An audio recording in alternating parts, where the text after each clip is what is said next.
tardes a todas, a todos. Gracias a la organización por pensar que la organización colegial, el Consejo General de la Psicología de España y en este caso pues la organización a la que me honro representar podía contribuir hoy con algunas ideas en relación a lo que hemos vivido durante estos casi dos años en los que nos hemos estado refiriendo. Las circunstancias que rodean el concepto de salud mental están casi siempre enmarcadas por distintas consideraciones, distintos argumentarios, distintas maneras de interpretar la vida y sobre todo distintos momentos en la vida de las personas y en la vida de las instituciones y en la vida de la sociedad, del planeta. Las personas que llevamos tiempo trabajando en el ámbito de la salud mental, en sociedades científicas, en equipos de investigación, en la práctica cotidiana, en la trinchera, escuchando a personas que sufren, llevábamos tiempo alertando de que la salud mental como experiencia vital estaba seriamente quebrada. En el mundo, seguramente, en unas partes más que en otras, pero en España de manera singular. Las circunstancias que rodean las vicisitudes en las que se mueven normalmente las administraciones para conseguir recursos, establecer planes, proyectos y demás, deben ser consideradas siempre con sentido común, razonablemente, entendiendo que no es fácil poner en marcha mecanismos que puedan solucionar los problemas de las personas. Pero aquí se ha dicho algo que es especialmente importante, y es que si no miramos a las personas, si no miramos a su corazón, si no miramos y entendemos verdaderamente lo que es el sufrimiento emocional, psicológico, difícilmente vamos a poder considerar lo que son perspectivas, planes, proyectos y demás. Las personas nos encontramos en el día a día con miles de vicisitudes, de experiencias que nos permiten interpretar que unas veces para bien y otras para mal, los avatares de la vida nos van marcando y nos hacen diferentes y nos hacen crecer y nos hacen entender que a veces tenemos que convivir con el malestar. Y convivir con el malestar significa saber vivir con el desasosiego, con la incertidumbre, con el dolor, con el sufrimiento, mayor o menor. Y depende mucho de cómo somos, de dónde hemos crecido, de estos determinantes que brillantemente nos expresaba la compañera en esta mesa. Dependiendo de muchas de estas circunstancias, vamos a ser capaces de encarar la vida de una manera o de otra. Lo que nosotros hemos podido vivir durante esta pandemia desde el punto de vista de lo que es el modo en que interpretamos las cosas, el modo en que nos afectan, nos impresionan y nos impulsan de una u otra manera a movernos o no,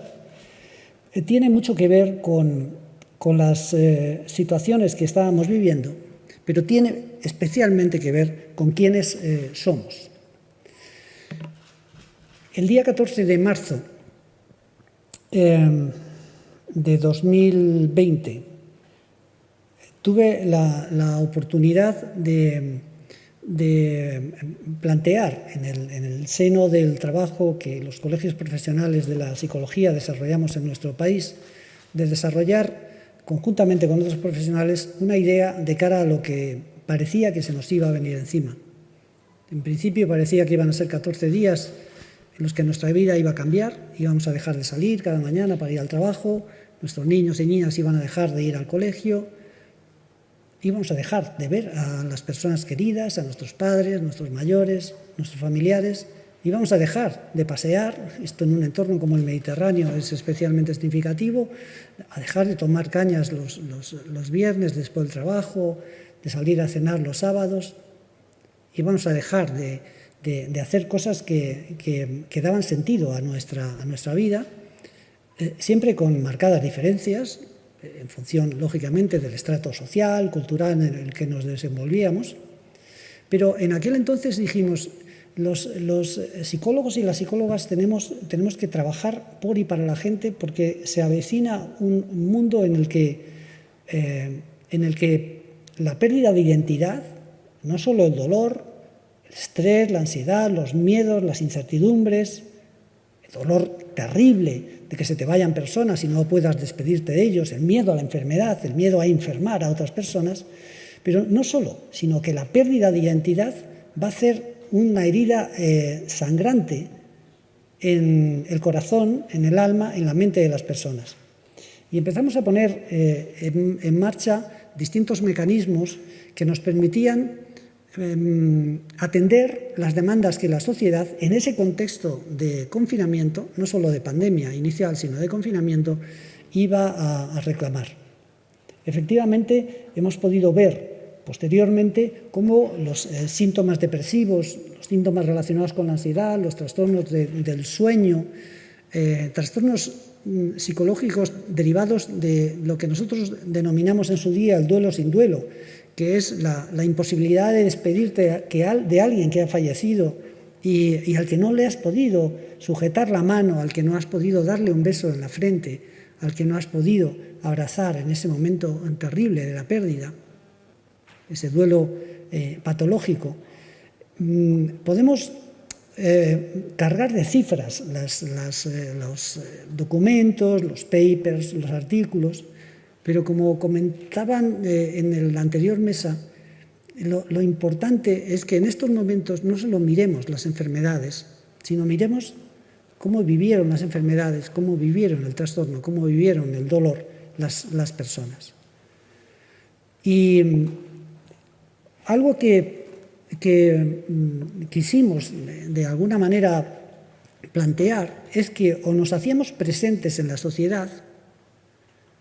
psicólogos y psicólogas,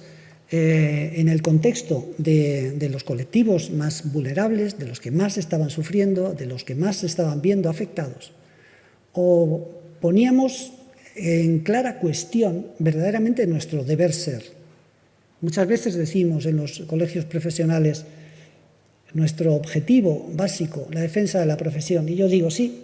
pero por detrás de la defensa de las necesidades de las personas, de la búsqueda del bienestar de las personas, de la búsqueda de la salud mental razonable, razonada, tasada, creída, sentida. Los profesionales al servicio de las personas. Durante esta pandemia, el macroconcepto de la salud mental ha sido uno de los probablemente elementos, de los términos, de las expresiones que más ha salido a colación en los argumentarios, en los debates, en las tertulias, en las conversaciones que hemos tenido. Y nos hemos llevado las manos a la cabeza y nos hemos rasgado las vestiduras cuando hemos conocido las conclusiones de lo que iba pasando conforme iba pasando el tiempo. Pero a mí particularmente me ha llamado la atención el grado de cierto desprecio con el que se ha podido tratar las necesidades de muchas personas, sobre todo de los colectivos más vulnerables, desatendiendo de manera significativa, de manera flagrante, las necesidades y sus derechos en tiempos de especial vulnerabilidad. Durante esta pandemia, el Consejo General de la Psicología de España, mediante las atribuciones que le daba un convenio suscrito con la Administración, con el Ministerio de Sanidad, con la Administración estatal, desarrollamos una intensísima actividad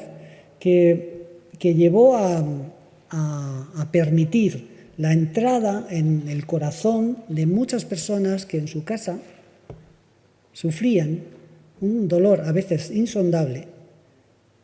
absolutamente incapacitados para poder ser atendidos en dispositivos del Sistema Nacional de Salud o de los espacios privados donde pues se atiende también a un buen número de personas que tienen esta necesidad. El colectivo de enfermeras, de enfermeros, precisamente fue uno de los que más solicitó nuestra atención. porque probablemente, y se ha dicho, personal sanitario, y dentro de él, enfermeras y enfermeros, este colectivo, fue probablemente el que más dañado estuvo desde el primer momento, por muy distintos motivos que ya todos conocemos. Pero ese trabajo con las 11.417 personas, con personal sanitario, con enfermos y familiares, con población en general y demás, nos acercó a esos nichos de dolor, nichos de sufrimiento, que nos iban dejando permanentes retazos de lo que verdaderamente significa hablar de salud mental en este país, de lo que verdaderamente significa mentar esa circunstancia. Documentos, guías, orientaciones, dispositivos que pusimos en marcha para, como he comentado, para atender a profesionales sanitarios y sociosanitarios que atendían a la población de nuestros mayores en los centros residenciales, el dispositivo de ayuda psicológica y de acompañamiento en duelo. Solo un dato, no sabemos exactamente las cifras, pero 80, 90, 100.000 personas han podido fallecer. Esto multipliquémoslo por un número, por un parámetro cuantitativo, en este caso de 5, 6, 10 personas que se han visto gravemente afectadas por la pérdida de esa persona. Muchos de ellos niños, niñas y adolescentes. El duelo patológico como enfermedad que, bueno, ya los manuales de salud mental ya establecen que debe ser atendido por el trastorno que provoca. El duelo patológico generó toda una suerte de iniciativas de atención que permitió a personas que estaban en casa absolutamente inmersas en un sueño profundo de sufrimiento y de dolor, les permitió expresar, entender, reconocer y arbitrar algunas medidas que les permitiesen despedirse de sus seres queridos sin poder tocarles, sin poder verles. Y argumentar una línea de pensamiento y, por lo tanto, una línea emocional también que les permitiese soportar esa historia. Las personas no podían desplazarse. Nos desplazábamos nosotros a su casa gracias, por supuesto, a los nuevos lineamientos que la telepsicología nos plantea. Dispositivos de atención psicológica a la población más vulnerable desde el punto de vista socioeconómico en nuestro país también, y la intervención psicológica en situaciones de conflictividad y vulnerabilidad, situaciones ligadas a violencia de género y demás. Tuvimos la oportunidad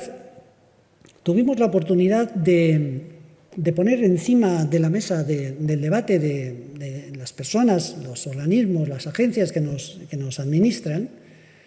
que nos estábamos equivocando si pensábamos que niños, niñas y adolescentes estaban pasando por esta experiencia, bueno, como quien pasa por unas vacaciones que no nos han gustado mucho. Y tuvimos la oportunidad de explicar claramente que no solo las poblaciones más vulnerables de esta franja etaria, sino que, por supuesto, están los chicos y chicas con discapacidad, con trastornos de salud mental, chicos y chicas que viven en situaciones de pobreza relativa, situaciones sociales muy desfavorecidas y demás,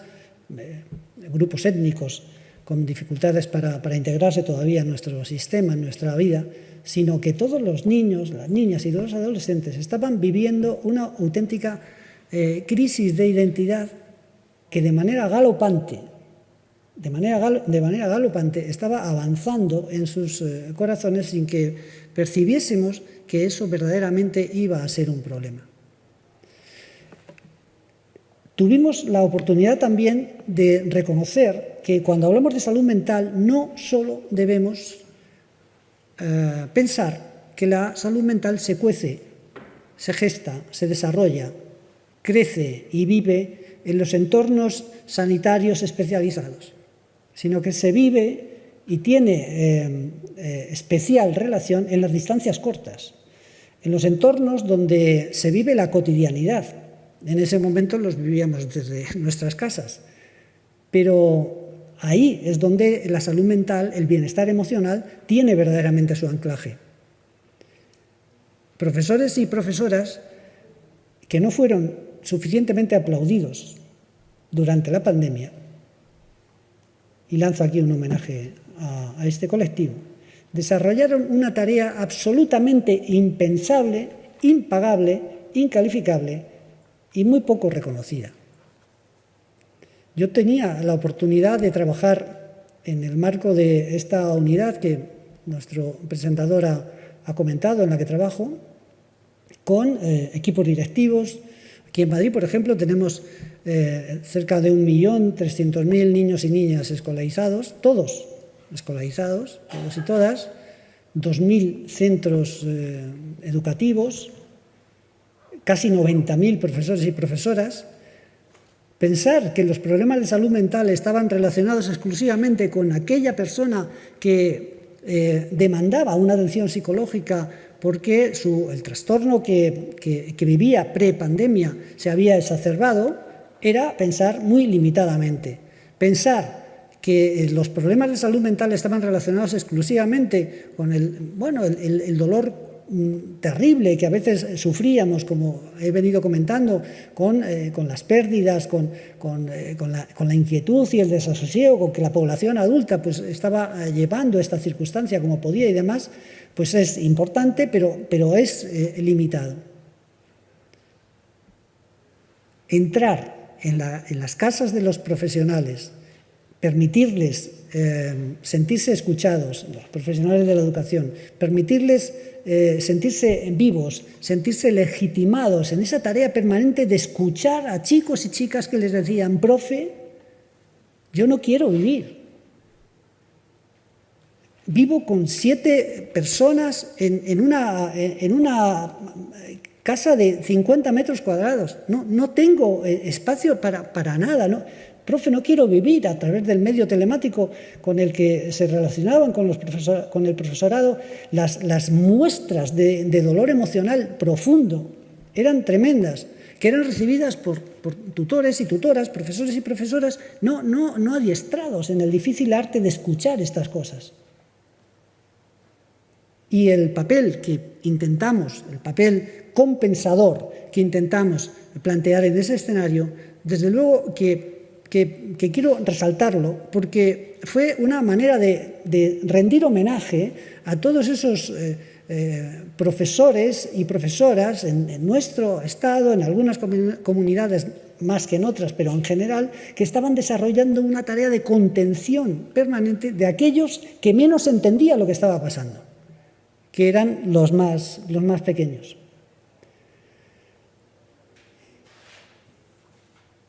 Debemos dejar a un lado lo urgente y dar tiempo a lo importante. Exactamente qué queremos decir, o qué querían decir, o qué interpretamos de lo que se puede decir en un titular que marca pues una idea con la que coincido plenamente. Lo que hemos aprendido de todo este proceso es que la salud mental, el bienestar emocional, prefiero incardinar mejor esta idea, esta expresión, para atender verdaderamente a todo lo que tiene que ver con cómo desarrollamos la vida y cómo entendemos que debe ser la vida para que nos encontremos saludablemente en ella, recorriéndola, transitándola. Se juega, como decía antes, en las distancias cortas. Tenemos una serie de retos que tienen que ver, por supuesto, con la vigilancia, se ha comentado esta mañana, la prevención, la detección y, por supuesto, la intervención a tiempo. En España, voy terminando, en España contamos con ratios de profesionales sanitarios en el ámbito de la salud mental. Entre ellos están enfermeros y enfermeras, trabajadores sociales, trabajadores y trabajadoras sociales, psicólogos y psicólogas especialistas en psicología clínica o sanitaria y, por supuesto, también psiquiatras, con unos ratios verdaderamente ridículas, no solo para las necesidades que tenemos en nuestro país, para las que ya teníamos y las tenemos ahora infladas, exacerbadas, sino comparando con lo que se cuece en Europa, con lo que se mueve en Europa, con los guarismos que maneja Europa, nos dejan en una situación absolutamente esquelética, que lo que hacen es impedir el derecho razonable de la gente a sentir que cuando no se encuentra bien puede acudir a un servicio nacional de salud donde se le preste adecuada atención, sin perjuicio, por supuesto, del desarrollo de todos los proyectos de emprendimiento que la psiquiatría, la psicología, la enfermería, el trabajo social en el ámbito de lo privado puede plantear. Pero la posibilidad de acudir sin coste a un servicio cuando te encuentras mal, cuando tu bienestar emocional se siente quebrado. Nosotros estamos especialmente inmersos ahora en una argumentación que yo quiero manifestar aquí, quiero detallar aquí de manera muy resumida y con la que quiero concluir. Decía antes, ¿qué nos deja esta pandemia? Nos deja un erial en muchos aspectos, pero como recogiendo las palabras de Churchill, que vivió muchas situaciones críticas, una buena crisis hay que intentar siempre aprender de ella, no desaprovechemos las enseñanzas de una crisis. Y nos ha marcado un destino que tenemos que manejar, que tenemos que cubrir, por ejemplo, en el tratamiento de las personas mayores. Verdaderamente, después de todo lo que ha pasado, nos sentimos contentos con los cambios, las modificaciones que se han hecho de aquellas personas que después de pasar toda su vida trabajando, ayudando a sus hijos, siendo buenos ciudadanos, tienen que estar ahora en una residencia asistida. ¿Estamos contentos de lo que hemos hecho? ¿O merece la pena que le demos todavía una vuelta? Ahí también hay salud mental. No solo en los centros y servicios especializados. Claro que sí. ¿Estamos contentos con nuestro sistema educativo? ¿Somos conscientes y conocedores de lo que los chicos y las chicas que van cada día a las aulas sienten y viven, además de enfrentarse diariamente durante 6 o 7 horas al complejo proceso de enseñanza-aprendizaje que te tiene que hacer un hombre o una mujer? ¿Somos conscientes de que la escuela necesita una vuelta del revés para incorporar verdaderamente la gestión emocional como un elemento sustantivo en la vida de las personas, en el crecimiento de las personas, en el desarrollo emocional de las personas, en el desarrollo del bienestar de las personas? ¿Estamos contentos con el trabajo que estamos haciendo en materia de perspectiva de género? Claro que hemos avanzado. Pero tenemos que se comentaba, tenemos que evaluar los impactos, tenemos que evaluar las enseñanzas que hemos encontrado. Y uno de los retos que tenemos, al final,